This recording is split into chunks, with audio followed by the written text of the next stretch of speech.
Luis José Eliseo Almázar, esto es Paneo Semanal.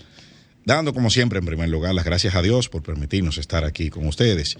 Y, por supuesto, a ustedes por concedernos el honor de su audiencia cada sábado. Saludando a mi querido hermano y compañero Luis José Polanco. Muchas gracias. Muy buenos días, Eliseo, y muy buenos días a todos nuestros amables teleoyentes que nos dispensan el favor de su audiencia, como todos los sábados, de 10 a 12 meridiano, en este su programa Paneo Semanal. Así es, Luis. Haciendo un paneo por todas las informaciones importantes que acontecen en el mundo y en el plano local también. Bueno, hay un nuevo rey. El rey está, bueno, no sé él es rey desde septiembre, desde que muere la reina, pero hoy es la juramentación, sí, hoy. Y eso está ocupando las noticias en todo el mundo. La coronación del rey. Para nosotros no sé cuál es la importancia, pero... No, si tú supieras que parte de nuestro comentario es qué es lo que significa y cuál es la importancia de la figura de un monarca, ¿verdad? Monarca que, bueno, la palabra es monocracia, viene de monocracia, que es el poder en una sola persona, la persona que tiene todo el poder, que en este caso no es así, claro, ¿verdad? No hay monarcas realmente. Hay 195 países en el mundo, de los cuales hay alrededor de 30 que tienen una figura parecida a la del monarca, que son únicos caudillos, figura principal, en algunos son figuras religiosas, pero que al parecer en nuestros 5.000 años de existencia, de lo que se conoce la historia, porque antes de ahí no se considera historia, ¿verdad? Sí, la prehistoria, la aparición de la escritura. De la es escritura, lo que por lo tanto, la documentación que tenemos... Pero las evidencias arqueológicas...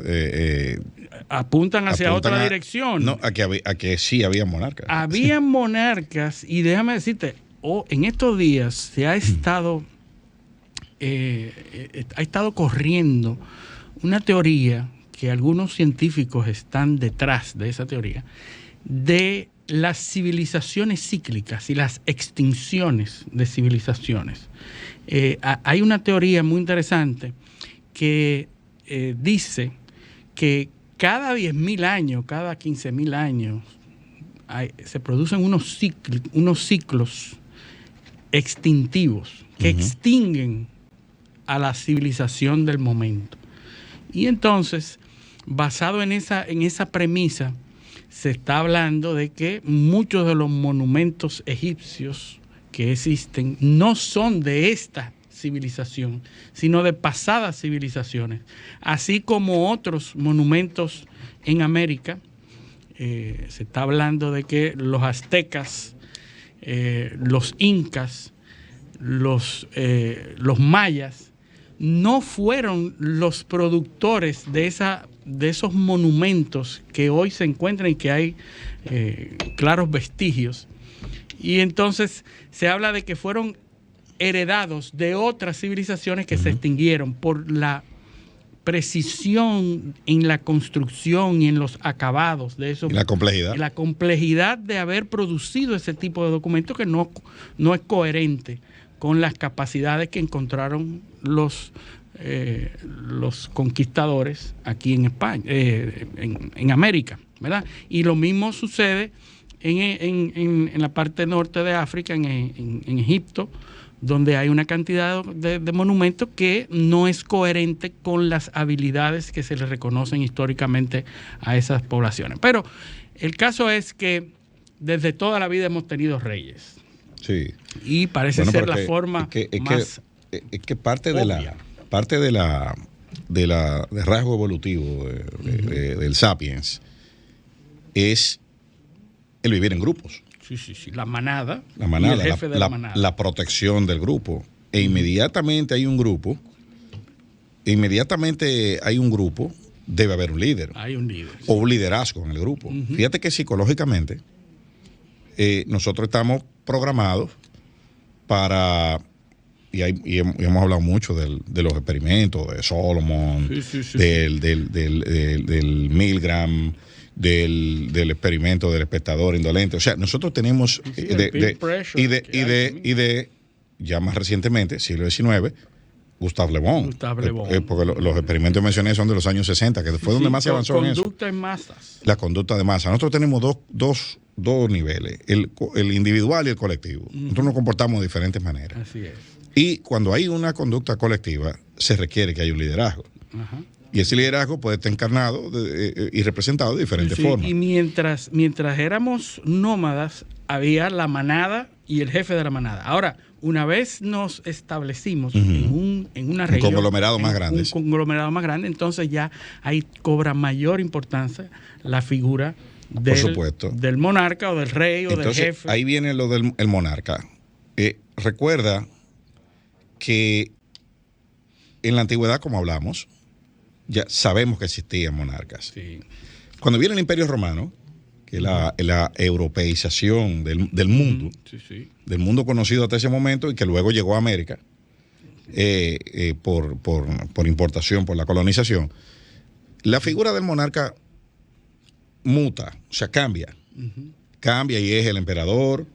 Sí, porque le llaman de diferentes formas. Claro, porque Roma no siempre fue un imperio, que la gente, en los 1200 años de civilización, Roma no fue un imperio, Roma fue un imperio en el último tramo. En el último tramo, y bastante desarrollado. En el último tramo, con respecto a lo demás. Estamos hablando que de 1200 años de civilización, probablemente Roma fue un imperio por alrededor de 500 años.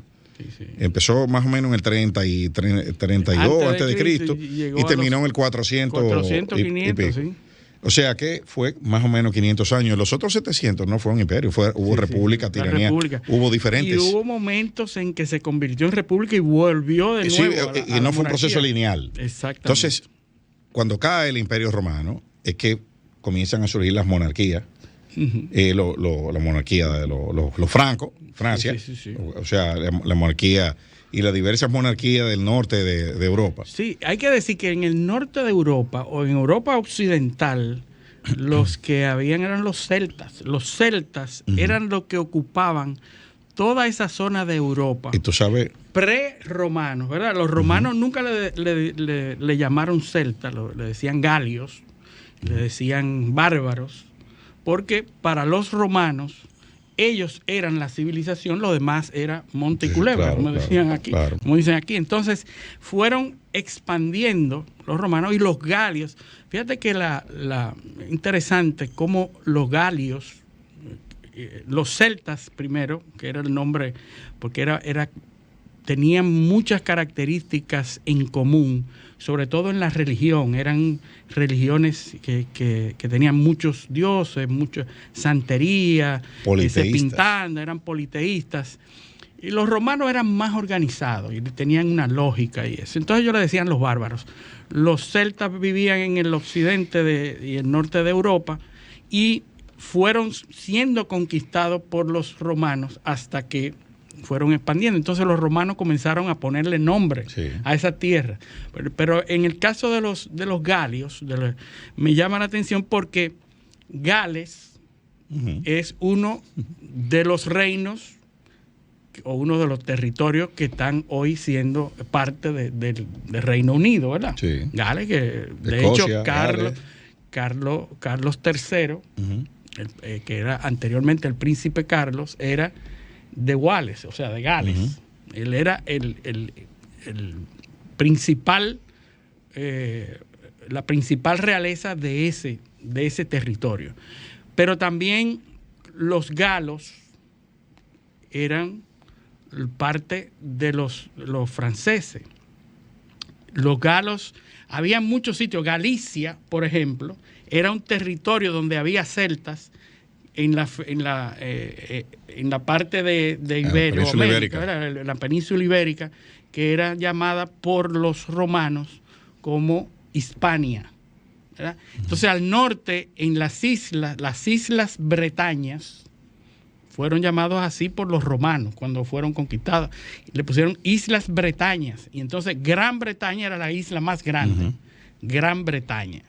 Entonces, los romanos fueron los que le dieron la composición europea. Todavía de British Islands. O sea, las Islas Británicas. El nombre que tienen todavía. Las Islas Británicas. Y son Gran Bretaña y las Británicas. Que es la más grande. Es la más grande, correcto. Entonces, el asunto que quiero dar a colación traer a colación, es, por ejemplo, los Gálatas. Es una palabra que viene de los galios.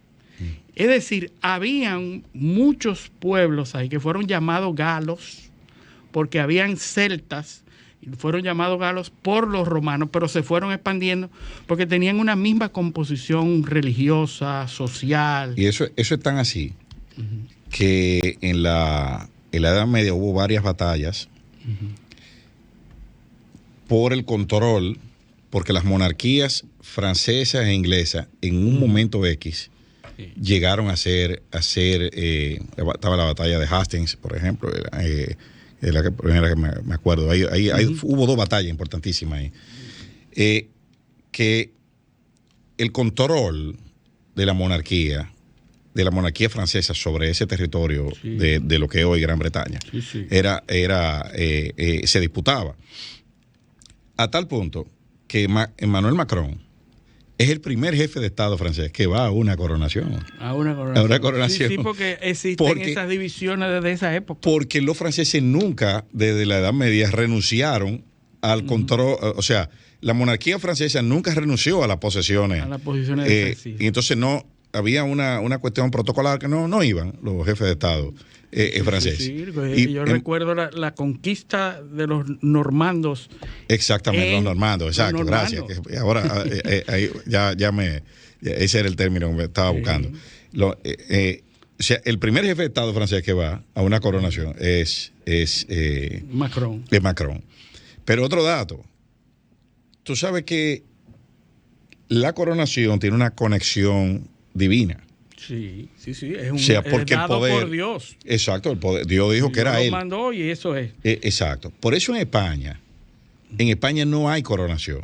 En España lo que hay es una proclamación y hay una investidura, es lo que hay. ¿Por qué? Porque en España es un pacto con el pueblo. Con el pueblo, sí. O sea, el pueblo es el soberano, no es que viene de Dios, no. Es el soberano que te dice que es usted. O sea, sin elecciones, sin nada. Sí, y que esa es la lógica, esa ceremonia que en España es el pueblo, que en otros lugares es Dios y se hereda, es tan importante porque en la época era la figura que unía a las diferentes poblaciones. Por supuesto. Que eran los vasallos del rey, que eran protegidos por el ejército del rey. Es decir, en el sistema feudal, el señor feudal lo que hacía era que protegía a los vasallos de cualquier otra. Y ahí volvemos al elemento del liderazgo. Tiene un liderazgo, pero era la cohesión. Exacto. Cuando el monarca cambiaba, moría y heredaba el hijo, había que hacer una manifestación de todos los pueblos a renovar la fidelidad al rey. Al nuevo rey. Al nuevo rey. Que fue lo primero que se hizo cuando murió la reina Isabel. Exactamente. Vimos una ceremonia donde se leyeron unos documentos y eran los territorios, correcto, los diversos territorios donde ella reinaba, manifestando su adhesión a la nueva monarquía. E incluso hay unos actos donde el rey Carlos III da unas autorizaciones X para que la iglesia siga funcionando, para que sigan, o sea, para que sigan funcionando algunas. Esa es la lógica de la coronación. Eso que estamos viendo nosotros hoy, que está sucediendo en estos momentos en Reino Unido, es precisamente una reedición, ¿verdad? La reedición de esos momentos en donde el pueblo tiene que, y vienen esos señores que tenían tierra, los nobles, y tienen que ir y pasar uno a uno donde el rey a reconocerle el liderazgo y a reconocer su posición de monarca. Entonces la gente dice, pero que eso no funciona. Oye, yo he oído durante esta semana gente que está criticando y con poca base de que eso no sirve, que en estos tiempos, digo, pero ¿Para qué sirve una bandera, Eliseo? Los mitos. La bandera viene... Los mitos, la narrativa. Las banderas salen porque a la guerra se iba con un estandarte. Por eso, exacto. El estandarte que me definía como pueblo, como grupo. Entonces mi grupo está definido y está circunscrito a un estandarte que me identifica. Es control del relato, Luis. Del relato. O sea, tú tienes que construir, para que el grupo, para cohesionar un grupo, sí, tú tienes que construir un relato, una ideología. Sí. Si no se sienten parte nunca. Y las ideologías van desde macro hasta micro. O sea, sí, tú tienes que tener... ¿cuál es el símbolo de nosotros? Sí. ¿Cuál es la canción de nosotros? Esta. O sea, ¿y qué es lo que somos nosotros? Tiene que haber una cohesión como grupo. No hay que construir una historia de por qué, una justificación de por qué estamos aquí. Sí, bajo ese mismo criterio, tú no puedes decir que la bandera dominicana no sirve para nada. Porque ya no se va a la guerra, ya no es necesario un estandarte. No, ¿para qué? No, pero es lo que justifica que estemos aquí. Pero porque es por esas el elemento simbólico que que nos cohesiona. Exactamente. Entonces, cuando se habla de que ya la monarquía, eso no sirve, eso está desfasado, sí, pero eso funciona. Pero en el caso de Inglaterra, que no es el caso de muchos otros países, esa monarquía ha gobernado de forma ininterrumpida. Y déjame decirte que no es una monarquía constitucional, porque no hay constitución. Exactamente. No hay constitución. No es la constitución, es que viene de Dios. Hay una es que el poder viene de Dios. Hay una norma que es la ley que gobierna, es esa, y no necesita de una constitución. El Reino Unido no necesita de una constitución para cohesionarse. Bueno, hay un adagio del latín que dice, in claro non fit interpretatio. O sea, lo claro no se interpreta. No se interpreta. Sí. Y ellos no necesitan constitución. Claro, de hecho, como todo está claro. Todo está claro. Entonces, y se ha hecho durante toda la vida. Y parece que los monarcas son longevos. Porque la reina Isabel II, que fue la que antecedió al rey Carlos III ahora, duró mucho tiempo. Creo que la coronación de Isabel II fue en el 29. Pero, 1929. Pero no, o sea, porque no necesariamente por sucesión que se transmite. Recuerda que hay abdicaciones. Sí.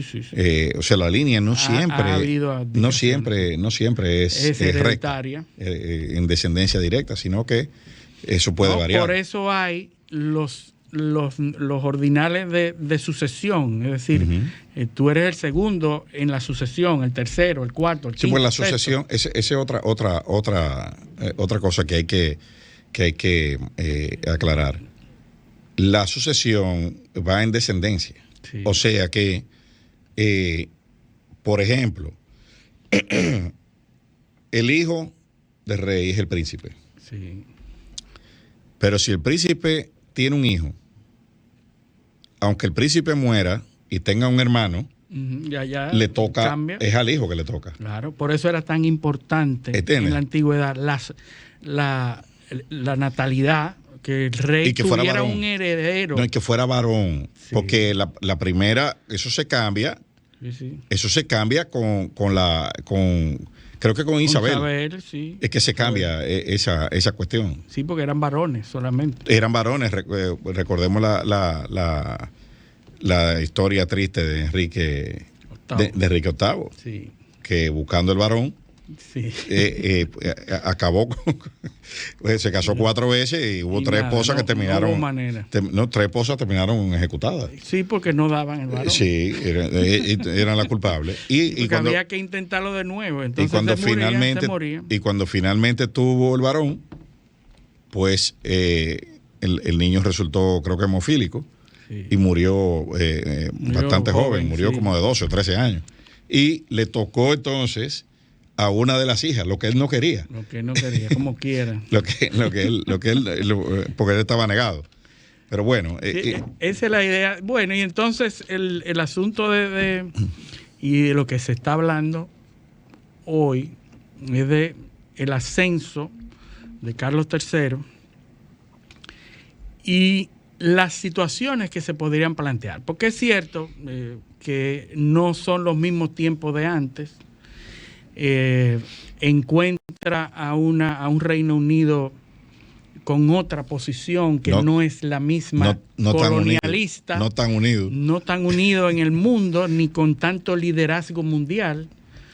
Hay que decir que existe lo que se llama la mancomunidad inglesa, ¿verdad? El Commonwealth, en el cual países, en la mayoría antiguas colonias inglesas, pues se mantenían reconociendo la figura del rey o la reina de Inglaterra, ¿no?, del Reino Unido, como figura monárquica.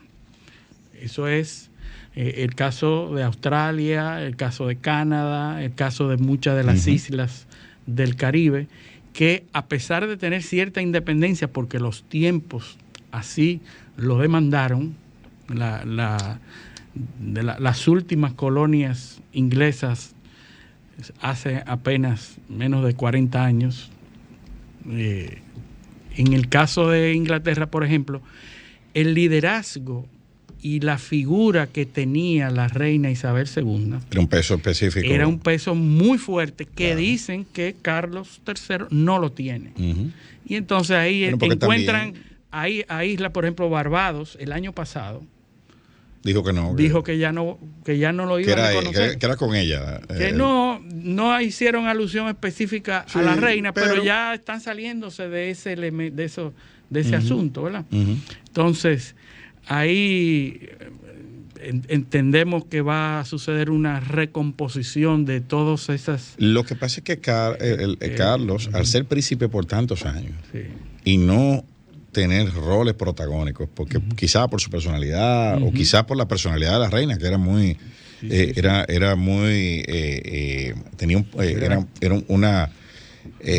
una figura demasiado relevante, exacto. Y con autoridad. Exactamente, porque le tocaron tiempos difíciles y manejar el país en tiempos de crisis. Hay una serie en Netflix que habla mucho del papel de Isabel, claro, The Crown, la reina. The Crown, sí.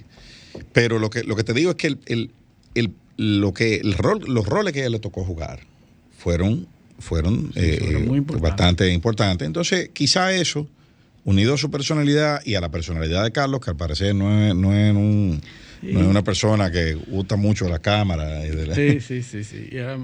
La gente no lo percibe como alguien... y esos elementos que sucedieron en la vida cuando se casó con la reina Diana. Con la princesa Diana, perdón.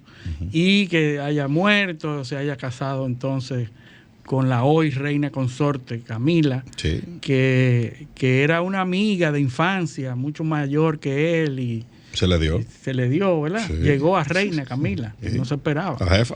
Entonces, pero de todas maneras, hay un análisis importante que hace uno de los periódicos en el Reino Unido, analizando y comparando el nivel de simpatía de la reina Isabel al momento de la coronación y en el tiempo. Y obviamente la reina supera por mucho la simpatía, pero reconoce ahí mismo que está subiendo la simpatía de Carlos. Es cuestión de que lo asimilen. Que lo asimilen. Por eso es que este tipo de ceremonias son muy importantes.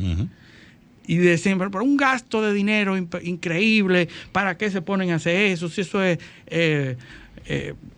completamente extemporáneo y ya no sirve para nada.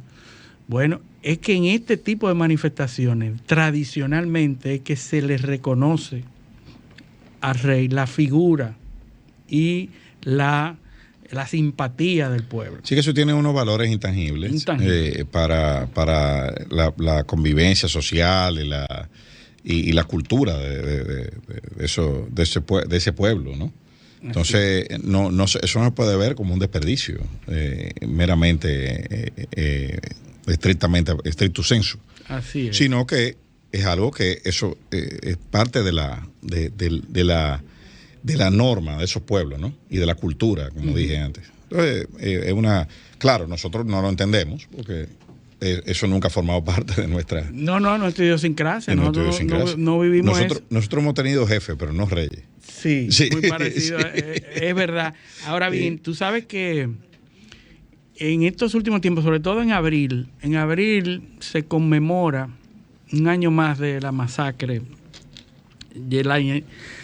Era la masacre en la India, ¿verdad? Jallianwala Bagh. Era en unos jardines muy importantes en la India, donde el ejército británico acribilló a más de un centenar de personas a sangre fría, y se convirtió en uno de los momentos, uno de los episodios más oscuros del colonialismo inglés en la India. Y 16 de abril del 19. Exactamente, en abril. Entonces, ¿qué es lo que pasa? Que con ese revisionismo que está muy de moda ahora, de revisar la historia con los criterios actuales, hay un grupo de personas que está siendo muy crítico de la forma en que los británicos manejaron sus colonias, de la forma déspota con que manejaron sus colonias. Y entonces eso se une a las manifestaciones en contra de la coronación del rey, y hay estudios donde... Jallianwala Bagh, exactamente, Jallianwala Bagh. Es un parque. Eso es un parque, son unos jardines preciosos que hay en la India. Y ahí había una manifestación pacífica de Año Nuevo,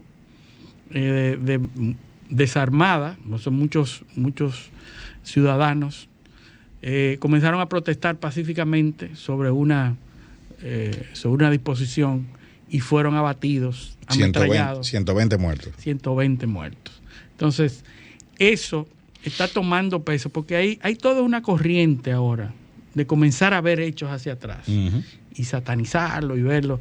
Pero nosotros hemos dicho siempre aquí que no se puede analizar la historia desde el punto de vista del hoy, sino desde el punto de vista del contexto en que se realiza esa historia. Porque en ese momento ese tipo de acciones fueron pasados por alto, son graves, pero no tienen la relevancia, no tuvieron la relevancia que hoy se le puede endilgar a esos hechos. Entonces, para que vean cómo en el día actual, en la época actual, comenzamos a revisar cosas de lo que se ha hecho, y nos damos cuenta de que son cosas que no fueron deseables, pero lamentablemente no las podemos analizar con los criterios del día de hoy. Exacto, sí, porque los criterios de derechos humanos, de lo correcto, lo incorrecto, y lo conveniente, lo inconveniente, obviamente han evolucionado, han cambiado, así como la humanidad lo ha hecho. Obviamente, y voy a hacer un paralelismo con algo que sucedió con Gustavo Petro. Sí. Tiene una polémica por el tema de la conquista. Es un discurso muy manido, porque lo usó López Obrador también en su momento. Esos izquierdosos. Sí, claro, eso es retórica hueca, y además eso ha provocado respuestas de historiadores españoles, donde con una consigna de América no era un paraíso. No. Entonces hay unos recuentos, o sea, le están recordando, mire, en tal sitio, tal jefe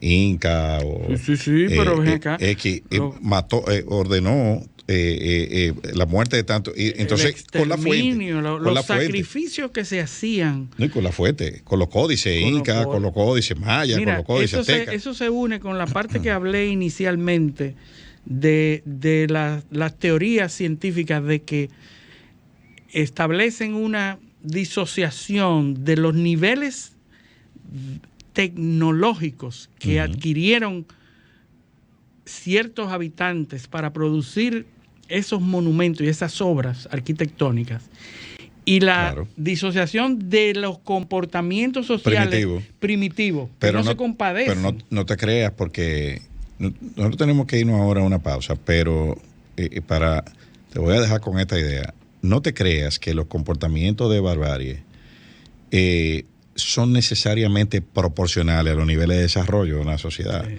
Porque en el siglo XX nosotros hemos visto muchas expresiones de eso. Sí.